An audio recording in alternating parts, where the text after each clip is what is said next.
Captain Boat Builder here, down in my basement boatyard, enjoying another session of working on the boat. Glad to be back with you. This is episode 5, and we're calling this Gunnels and Seams. Finally got the gunnels on, got all the seams taken care of, and now the boat has pretty much reached normal strength, easy to turn over and work on, and starting to shape up. So these steps doesn't seem like much, but it took a long time. I hope you enjoy this, and I hope you'll be able to get a few tips out of this episode. So once again, episode number 5, Gunnels and Seams. Well, I finally reached the point where I'm just about ready to put on the gunnels.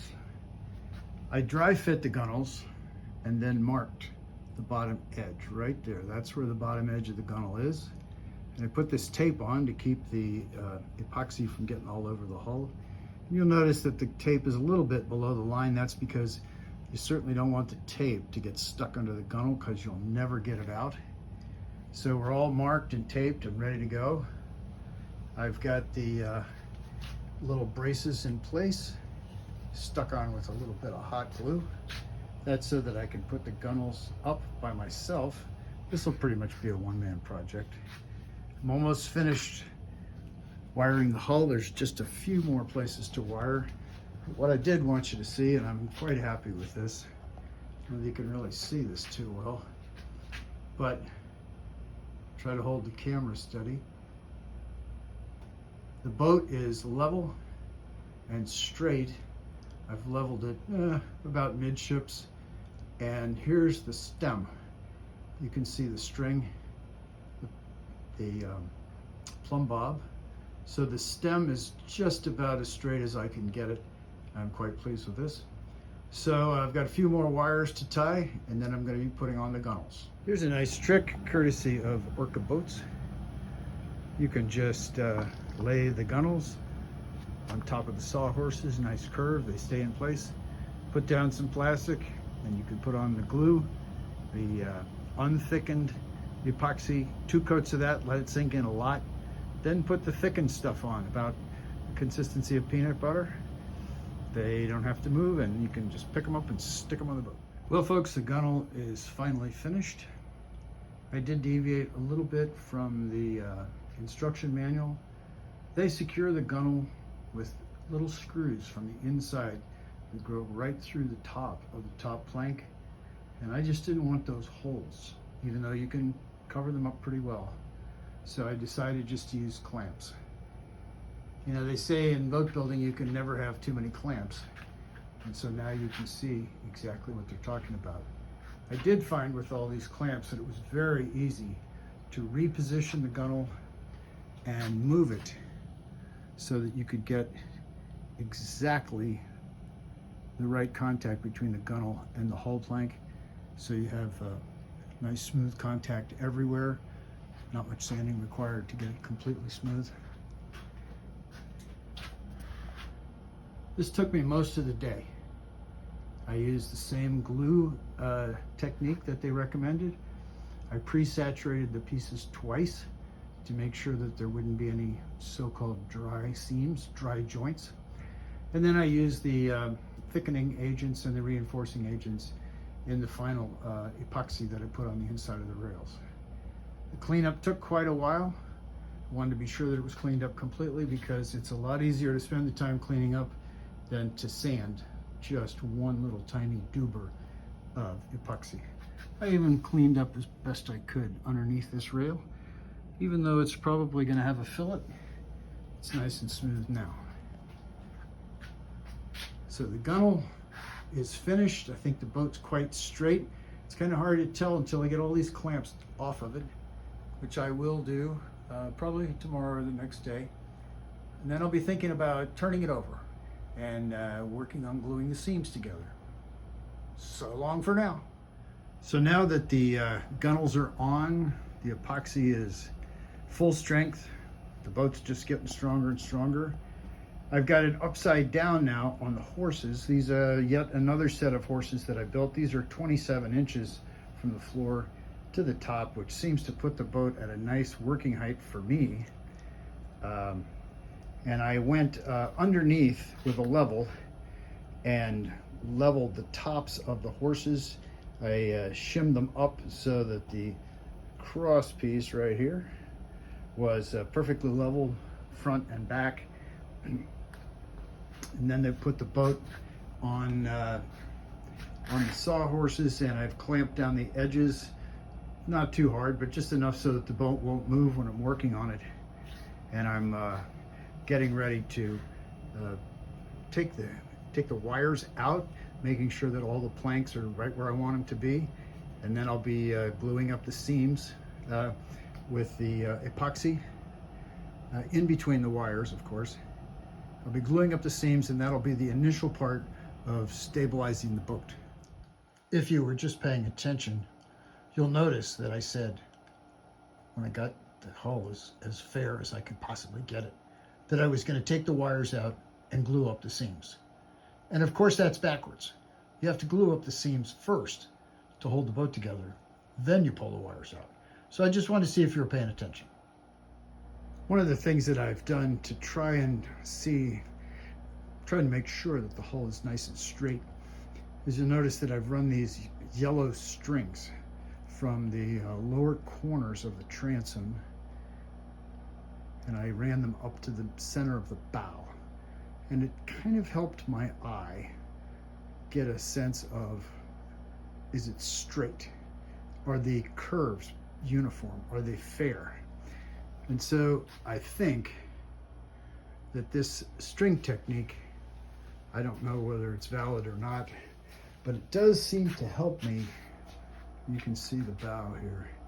It does seem to help me get an idea of whether the hull is truly fair. And what I was mostly looking at, if you can see my finger here, so I was looking at the distance between this curve and this straight line on both sides. And that's another way to see if the curve is fair relative to the straight line. It seems to look pretty good, and I don't know if this is a good technique or not, but it helps my eye sort of analyze what's going on. Well, now that the hull is all glued together, the epoxy is just about set up as much as it needs to be. I'll be pulling the wires and flipping the boat over soon. But I did want to pass on just a few things that I learned, mostly by accident, trying to follow the guide. In the book, it says that to get the hull aligned, you find the low spot.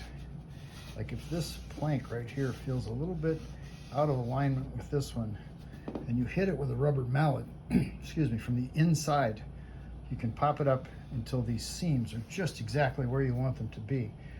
I did notice that sometimes in order to get the seams to stay there, you had to retie the wires, replace the wires that were broken. Once you get the hull pretty much the way you want it, it's time to start filling in the seams with epoxy. I use this little syringe, and what I found is I got this syringe, it's part of the kit, and just the way it comes like this with the end so tiny you can hardly see it. I can't even focus on it. But when you're using the unthickened epoxy first and you're pre-saturating the end grain, use it like this, because it comes out pretty fast even with this tiny little end. And after I did all the seams twice, and after they were pretty much saturated, then I mixed up the thickened epoxy, which kind of looks like this brown stuff, using the mix that they recommended. And then with the thicker stuff, about the thickness of ketchup, maybe a little thicker than that, I cut this at about this point, cut it at about 45 degrees. That way, as you're using this to put the thickened stuff in the seams, you can just drag it along like this. Just remember not to push it. Just drag it, it'll be nice and smooth. And then you'll have to experiment with the thickness, because if you get it too thin, it runs all over the place. And if you get it too thick, it's very hard to get it into the syringe. So that's going to take a little bit of experimentation. It's not too bad. The other thing I noticed is that I found that just using a simple tongue depressor to clean up the excess was fantastic because you could hold it like this at about 45 degrees, and just scrape it across and take care of the excess. And then you can come back on the other side, scrape it across and get the excess. It makes a really nice cleanup method. It's just sort of an alternate method to the chisel stick. But it was very time consuming. It takes a long time to get all these seams just loaded with the thickened epoxy just the way you want it. But in the end, the boat's as tight as a drum. One more thing that I wanted to mention, and I think this is fairly important. Here's an example of a seam. Two planks are joined. They're joined very, very tight. You can see the space in there that's going to be filled first with the unthickened epoxy to saturate into the end grain, and then with the thickened stuff to fill up the crack. The thing that I wanted to mention, and I had quite a bit of this in the boat, even though I pulled these seams as tight as I thought I possibly could. The unthickened epoxy went soaked into the end grain here, but some of it went right straight through and started dripping on the inside of the boat. And this is dripping down on planks that have already been covered with fiberglass and sanded, and they're almost ready for final finishing. And what I realized is that if you get some of these drips of the unthickened epoxy that come in here and they run down like on the inside of this plank, and then they'll leave a big glob down at the end, you are going to be hating life, because those are extremely hard to sand out and it takes a lot of time.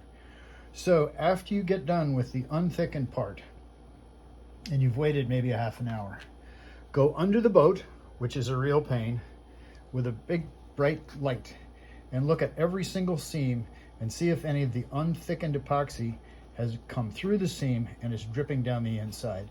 And it's very easy to clean it up with paper towels and denatured alcohol, and you'll get rid of all the excess and you'll have a nice smooth finish again. But if you don't, you're really going to have a problem getting rid of those drips. This phase of the project is a little boring, but it did take an awful lot of time, and I think it's important. I've spent at least 3 days working on the bottom, mostly the seams. I've been using the West System 410 fairing filler. Works very well. It's been mentioned in the manual, of course, but one of the things that I found out for certain is that when you use this stuff, it's much easier to sand it the next day. Like an area like this or here where you're just filling in the tops of the seams.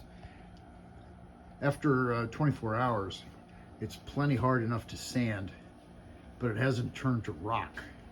And if you wait 2 or 3 days, this stuff gets much, much harder, and it's much harder to sand. So if you can, set up your schedule so that you do the sanding the next day. You can always sand it later, it's just going to take a lot more work. So this is pretty much the final fairing before the fiberglass on the bottom, which is actually many, many steps from now. But I'll be turning the boat over today. I'll be working on the front of the boat, on the bow, cutting that into shape.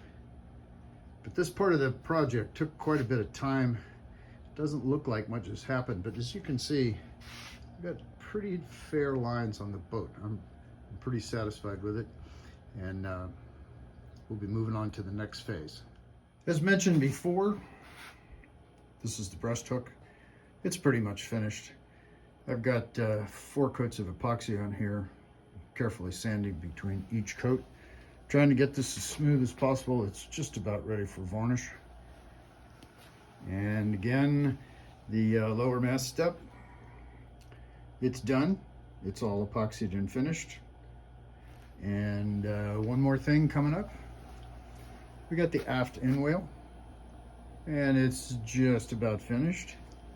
3 or 4 coats of epoxy and a little more sanding, and it'll be done. And as a little preview for later on, you can see here that the foils This is the rudder, and this is the dagger board. Starting to finish these things up. We've reached the stage of 3 layers of epoxy, all block sanded in between. So they're coming along just fine. Just previews of what's coming up in the boat. Really starting to take shape. Hope you've enjoyed the video, and thanks for watching. So long.